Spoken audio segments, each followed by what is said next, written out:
नमस्कार दोस्तों, आप सभी का स्वागत है आपके अपने YouTube चैनल इंडिपेंडेंट स्टडी में। आज हम जानेंगे क्लास 8 के चैप्टर द्वितीय पाठ है, मतलब दूसरा पाठ, बिलसे वाणी ना कदापि में श्रुतवा, यानी कि बिल को बोलते हुए मैंने कभी भी नहीं सुना। इस वीडियो में हम इसकी हिंदी को समझते हैं।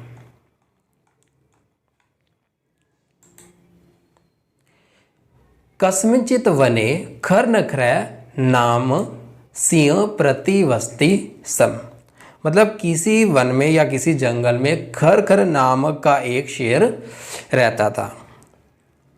स कदाचित स्थितः परिभ्रमणे शुद्धार्थः न किंचिदपि आहारम प्राप्तवान।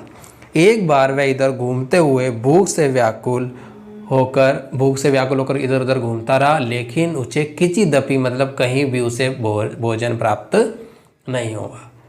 ततः सूर्यास्त समय एकाम महतीम गुफाम दृष्ट्वा से अचिंत्यत, तब सूर्यास्त के समय एक बड़ी सी गुफा को देखकर वह सोचने लगा, नूनम एतास्याम गुहायाम रात्रों को अपि जीव आगच्छति, मतलब रात को इस गुफा में अवश्य ही कोई ना कोई जीव आता होगा।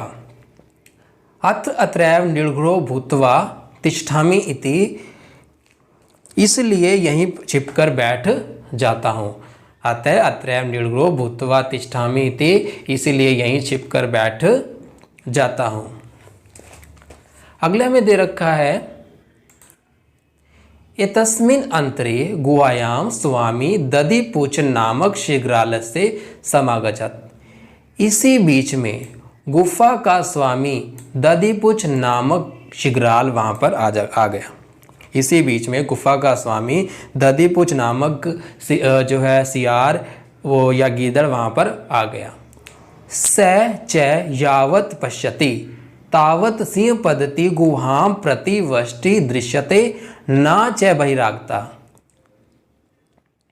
और वह जहां तक देखता है तावत वहां तक शेर के पैरों के निशान गुफा में प्रतिवष्टते, मतलब गुफा में जाते हुए दिखाई देते हैं। ना बहिरागता, लेकिन बाहर आते हुए नहीं दिखाई देते हैं। शीघ्रालय अचिंत्यत, मतलब जो है गीदड़ ने सोचा या सियार ने सोचा, अहो विनष्टो अस्मिन, मतलब अरे मैं तो मारा गया। नूनम अस्मिन बिले सिंह,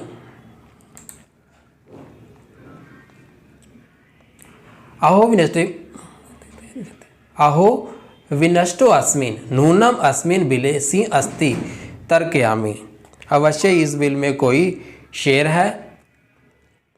तत्किम करवामी, तो अब मैं क्या करूं, मतलब अवश्य ही इस बिल में शेर है, तो अब मैं क्या करूं। एव विचिंत्य, ऐसा सोचकर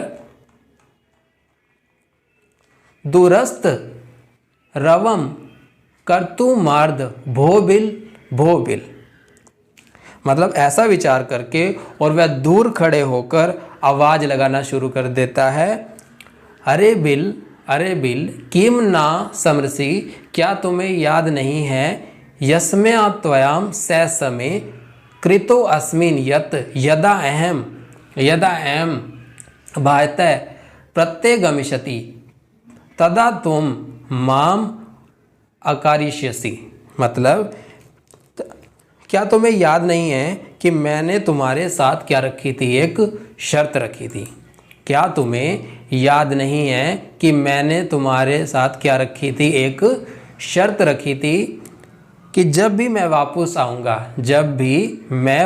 आऊँगा तब तुम मुझे क्या करोगे, बुलाओगे। यानी कि उसने कहा था कि मैंने तुम्हारे साथ एक शर्त रखी थी कि जब भी मैं बाहर से तुम्हारे पास आऊँगा तब तुम मुझे क्या करोगे, पुकारोगे। यदि तुम माम ना आहयसी, यदि तुम मुझे नहीं पुकारोगे, तही अहम द्वितीयम बिलम यास्यामि इति, तब मैं दूसरे बिल में चला जाऊंगा। तब मैं दूसरे बिल में चला जाऊंगा। अत एतत् श्रुत्वा सिंह अचिंत्यत, मतलब इसके बाद यह सुनकर शेर ने सोचा। एतत् श्रुत्वा मतलब ये सुनकर शेर ने सोचा। नु मेषा गुहाम स्वामिने सदा समहम सदा आहानम करोति, कि अवश्य ही यह गुफा अपने स्वामी का जो है स्वागत करती होगी या उसको उनका आवाहन करती होगी या उनको बुलाती होगी। परंतु मद भयात ना किंचिदपि वदति, परंतु मेरे डर से यह कुछ भी नहीं बोल रही है। परंतु यह मेरे डर से कुछ भी नहीं बोल रही है। अथवा साध्वितम उच्यते, अथवा यह ठीक ही कहा गया है। अथवा साधिवद्यम उच्यते, मतलब यह ठीक ही कहा गया है कि भय संत्र सतमनसाम हस्तपादिका क्रिया, कि डरे हुए मन वाले लोगों के हाथ पैर जो क्या करते हैं, कांपने लगते हैं या उनके हाथ पैर किसी भी तरह का काम नहीं कर पाते।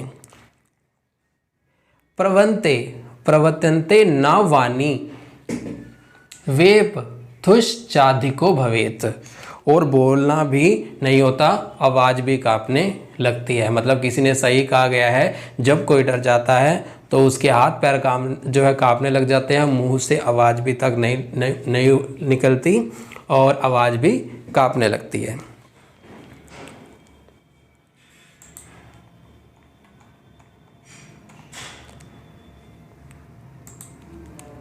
आगे हमें दे रखा है तदम अस्य आवानम करोमि, तो मैं इस गीदड़ को बुलाता हूं। स बिले प्रविश्य में भोजन भविष्यति, मतलब इस प्रकार वो बिल में आ जाएगा और मेरा भोजन बन जाएगा। इत्यम विचार्य सिंह सहसा शीघ्रालस्य आवानम करोत, यह विचार करके, मतलब यह सोचकर, यह विचार करके शेर सिंह जो है उसको साहसपूर्वक गीदड़ को बुलाता है या गीदड़ का आवाहन करता है। सिंह से उच्च गर्जन, मतलब शेर की तेज आवाज़ की प्रतिध्वनि से सा गुहा उच्च शीघ्रालम आहायत, शेर की गर्जना की प्रतिध्वनि से उस गुफा ने जोर से गीदड़ को आवाज़ लगाई। अनेक अन्य पशु भयभीता, अन्य दूसरे जानवर या पशु पक्षी भी क्या हो गए थे, भयभीत हो गए थे, डर गए थे। शीघ्रालो अपि ततः दूरम प्लायमान इमम पठत, और जो है गीदड़ उस बिल से दूर भागता हुआ इस श्लोक को पढ़ता है।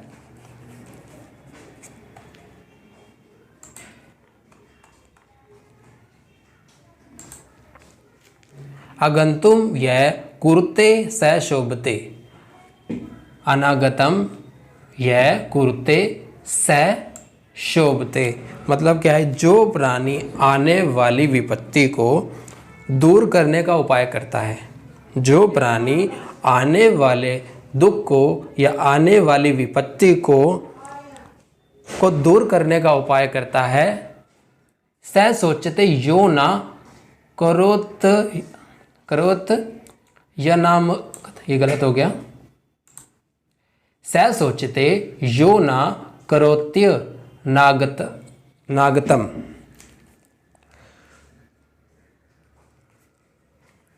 वह सुखी होता है, मतलब जो प्राणी आने वाली विपत्ति को दूर करने का उपाय सोचता है वह हमेशा क्या होता है, सुखी होता है। वने अत्रम संतस्य समागता जरा बिलस्य वाणी ना कदापि में श्रुतवा, इस संसार, मतलब वो क्या कहता है कि मैंने कभी भी इस जो है, वो कहता है कि इस जंगल में रहते हुए मुझे बहुत साल हो गए हैं, या क्या कहते हैं बुढ़ापा आ गया है। बिलस्य वाणी ना कदापि श्रुतवा, मैंने बिल की वाणी को कभी भी नहीं सुना। एक बार इसको दोबारा समझ लेते हैं कि उसने क्या श्लोक पढ़ा था अच्छे ढंग से।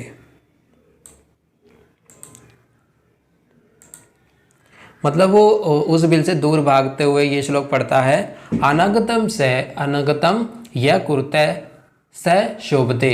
मतलब जो व्यक्ति आने वाली विपत्ति को दूर करने का उपाय करता है वह हमेशा क्या रहता है, शोभते मतलब सुखी रहता है। स सोचते यो न करोत यनागतम। मतलब जो व्यक्ति आने वाली विपत्ति के बारे में या आने वाले दुख के बारे में या आने वाली विपत्ति के बारे में नहीं सोचता वो हमेशा दुखी रहता है। वन्य अतरम सतस्य समागता जरा। मतलब इस जंगल में रहते हुए मुझे बुढ़ापा आ गया है। बिलस्य वाणी ना कदापि श्रुत्वा। लेकिन मैंने बिल को बोलते हुए कभी भी नहीं सुना। इस वीडियो के लिए इतना ही। अगली वीडियो में हम अगले लेसन के शब्दार्थ को समझेंगे और याद करेंगे। पहले हम कैसे इस जो 8 क्लास की हमारी संस्कृत बुक है कैसे कंप्लीट करेंगे। पहले हम वर्ड मीनिंग करेंगे, फिर उसके बाद उसकी हिंदी, फिर अगले लेसन के वर्ड मीनिंग, फिर उसकी हिंदी, फिर उससे अगले लेसन के वर्ड मीनिंग, फिर उसकी हिंदी। मतलब पूरे चैप्टर जब कंप्लीट हो जाएंगे उसके बाद हम फिर पहले लेसन से एक्सरसाइज शुरू करेंगे। पहले लेसन की एक्सरसाइज, दूसरे लेसन की एक्सरसाइज, तीसरे लेसन की एक्सरसाइज। इस तरीके से हम जो क्लास 8 की संस्कृत की बुक है उसको कंप्लीट करेंगे और अच्छे से याद करेंगे। और जल्द ही आप संस्कृत की ग्रामर की भी वीडियो लाएंगे हम। इस वीडियो के लिए इतना ही। Thank you.